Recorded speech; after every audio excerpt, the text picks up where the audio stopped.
আসসালামু আলাইকুম। মোরা দেশে হওয়ার পর মগো এইটা হচ্ছে প্রথম মাছ কেনা একবারে বড় একটা হলা সিঙ্গুর পেয়েছি। হ্যাঁ লোকে ছোটো মোটো আরো কয়টা পেয়েছি। আর গোদগুলো দেখো একাল দেখলে চাইয়ে থাকার মতো গোদ। হ্যাঁ হচ্ছে খাইতে কি মজা, হ্যাঁ তোমরা বুঝবা না, কারণ তোমরা তো দেশেই থাকো না। আর যারা দেশে থাকো হ্যাঁ ঠিকই জানো যে এই তাজা তাজা সিঙ্গুর মাছ দিয়ে তরকারি কত মজা। এরপরে মোরা লগে একটু হাঁসরা মাছও দিছি, কারণ এই সিঙ্গুর মাছ মোর সোনু খায় না, এর লেগে একটু বড় বড় মাছও দিছি লগে, ও যেন খাইতে পারে। মোরা এটারে কুইটা কাটি কাল ভালো হর যে উল্টাইয়া পাল্টাই একলো বাজ্যা লবো, কারণ মোরা সিঙ্গুর খাই আর গুঁড়া খাই যাই খাই, মোরা বাজ্যা না লইলে খাইতেরি না। মানে দেখি কাঁচা কাঁচা বা কিংবা কষাইয়ে রান্ধে, আসলে মোরা হেটা খাইতেরি না। কিনলে খাইতেরি না হ্যাঁ মোরাও জানি না।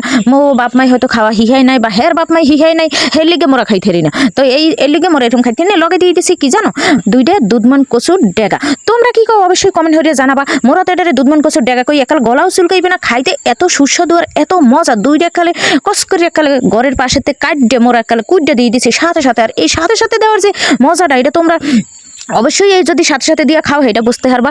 মোরে তো অনেকদিন পর মুই বাড়ি আইছি 5 বছর পর, তো এই আনন্দটা আর এই মজাটা হ্যাঁ কওয়ার মতো আলহে না।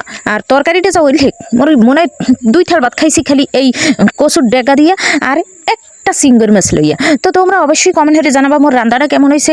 মোরে অবশ্যই সাবস্ক্রাইব করে দিও, পেজে নতুন হইলে ফলো দিয়ে দিও। মুই তোমাকে সাপোর্ট ছাড়া সামনে আগাইতে পারবো না, তোমাকে সাপোর্ট মোর খুব খুব খুব দরকার। মুই বাড়ি আওয়ার পর কয়েকদিন প্রায় অসুস্থই ছিলাম, মুই ভয়েস দিয়ে ভিডিও দিতে পারি না, এই জন্য অনেক মিউজিক টিউজিক দিয়ে দিছি। তো এরপর আশা করি মোর মোটামুটি একটু ভালো লাগতেছে। মুই তোমাকে সুন্দর সুন্দর ভিডিও আরো দিব, মোর পাশেই থাকো।